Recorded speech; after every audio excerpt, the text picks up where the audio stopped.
বাংলাদেশের সাম্প্রদায়িক উগ্রতা সৃষ্টি ও রাষ্ট্রদ্রোহ মামলায় ইসকনের বিতর্কিত বহিষ্কৃত নেতা চিন্ময় দাস গ্রেপ্তারের পর এক মরণ খেলায় নামে তার অনুসারীরা।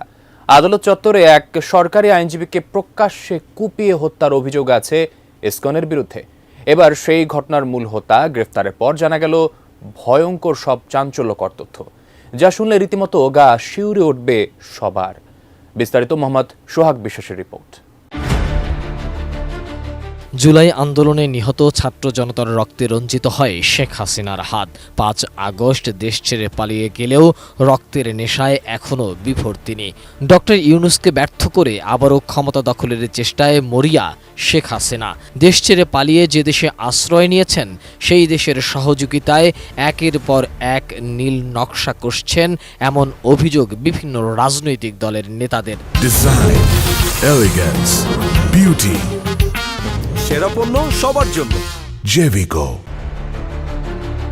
তবে সব চেষ্টা ব্যর্থ হলেও সাম্প্রদায়িক এক দাঙ্গার ভয়াবহ মাস্টার প্ল্যান করেছিলেন একটি চক্র। ভারতের মিডিয়াকে ব্যবহার করে গোটা বিশ্বে গুজব ছড়িয়েই ক্ষান্ত হয়নি এই চক্রটি। আদালত প্রাঙ্গণে চালায় তাণ্ডব। কুপিয়ে হত্যা করা হয় আইনজীবী সাইফুল ইসলামকে। সেই ঘটনারও অপপ্রচারে নামে তারা। আইনজীবীকে যারা হত্যা করেছিল তাদের মধ্যে অনেককেই ভিডিও দেখে গ্রেপ্তার করেছে আইনশৃঙ্খলা বাহিনী। সবশেষ এই ঘটনার সাথে জড়িত প্রধান আসামি চন্দন দাসও ধরা পড়ে আইনশৃঙ্খলা রক্ষাকারী বাহিনীর হাতে। বুধবার মধ্যরাতে ভৈরব থানা পুলিশের একটি টিম অভিযান চালিয়ে রেল স্টেশন থেকে গ্রেপ্তার করে তাকে। চন্দন চট্টগ্রাম কোতোয়ালি থানার সেবক কলোনি মেথরপট্টি এলাকার মৃত ধারীর ছেলে। চট্টগ্রামের আদালত এলাকায় সেদিনের ভিডিও ফুটেজে কমলা রঙের টি শার্ট ও কালো প্যান্ট পরিহিত চন্দনকে ছুরি হাতে সাইফুলকে কোপাতে দেখা যায়। তখন চন্দনের মাথায় ছিল হেলমেট। পুলিশ জানায় চন্দন কিরিচ হাতে আইনজীবী সাইফুলকে কুপিয়েছিলেন। হত্যার পর সে আত্মগোপনে চলে যায়।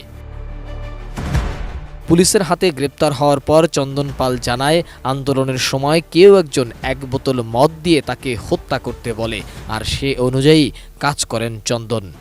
ঝাড়ু নিয়ে সিটিকে তারপর নিয়ে বার হইছে, আমরা ধরাই না আমাকে এক বোতল মদ খাওয়াই দিয়েছে, তুমি মারেন।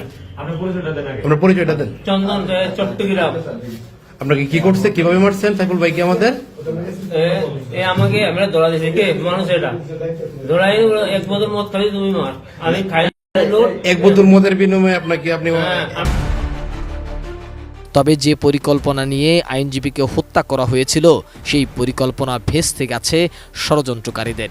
একটি সূত্র বলছে, আওয়ামী লীগ ইসকন ইস্যুকে কাজে লাগিয়ে গোটা দেশে সাম্প্রদায়িক দাঙ্গা বাঁধাতে চেয়েছিল। তবে সরকার, দেশের মানুষসহ সব রাজনৈতিক দলই এই উস্কানিতে পা দেয়নি। বরঞ্চ প্রধান উপদেষ্টার আহ্বানে সব রাজনৈতিক দল ও ধর্মীয় নেতারা ঐক্যবদ্ধভাবে বিদেশি শক্তিকে প্রতিহত করতে বদ্ধপরিকর।